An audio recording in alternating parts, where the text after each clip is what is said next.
ഇന്നലെ നമ്മുടെ മുഖ്യമന്ത്രി കേന്ദ്ര പ്രതിരോധ മന്ത്രി രാജ്നാഥ് സിംഗിന് ഒരു കത്തെഴുതി കർണാടകത്തിലെ ഷിരൂരിലേക്ക് കൂടുതൽ കേന്ദ്ര സേനയെ അയക്കണമെന്ന് ആവശ്യപ്പെട്ടുകൊണ്ട്. എനിക്കത് വലിയ കോമഡി ആയിട്ടാണ് തോന്നുന്നത്. കാരണം ഇവരൊക്കെ എവിടെയായിരുന്നു? അപകടം നടന്നിട്ട് 12-ാം ദിവസമാണെന്ന് ഓർക്കണം.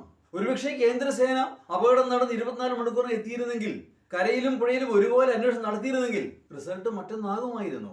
ഒരുപക്ഷെ നിങ്ങൾ ഓർക്കുന്നുണ്ടാവാം, ആദ്യ ഏതാനും ദിവസം ഒരു ഹിറ്റാച്ചി കണ്ട് വലിയ മണ്ണ് മലയുടെ ചുവട്ടിൽ വെറുതെ മാന്തിക്കൊണ്ടിരിക്കുകയായിരുന്നു, അല്ല ചുരണ്ടിക്കൊണ്ടിരിക്കുകയായിരുന്നു.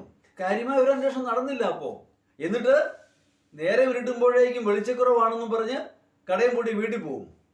അങ്ങനെ എത്രയോ ദിവസം കേന്ദ്രസേന എത്തിയതിൽ പിന്നെയാണ് അന്വേഷണം ശക്തമായി പുരോഗമിക്കുന്നത്. സത്യം പറഞ്ഞാൽ ആ രക്ഷാദൗത്യം പൂർത്തിയായി കഴിഞ്ഞു.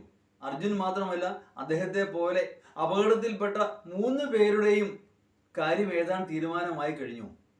ഇനി അവരുടെ ഭൗതികാവശിഷ്ടം വീണ്ടെടുക്കാൻ സാധിക്കുമെങ്കിൽ ചെയ്യുക, അത്രേ ഉള്ളൂ. ആ ലോറി പുഴയുടെ ആഴങ്ങളിൽ കുടുങ്ങി കിടക്കുന്നുണ്ട്, അത് കണ്ടെത്തുക.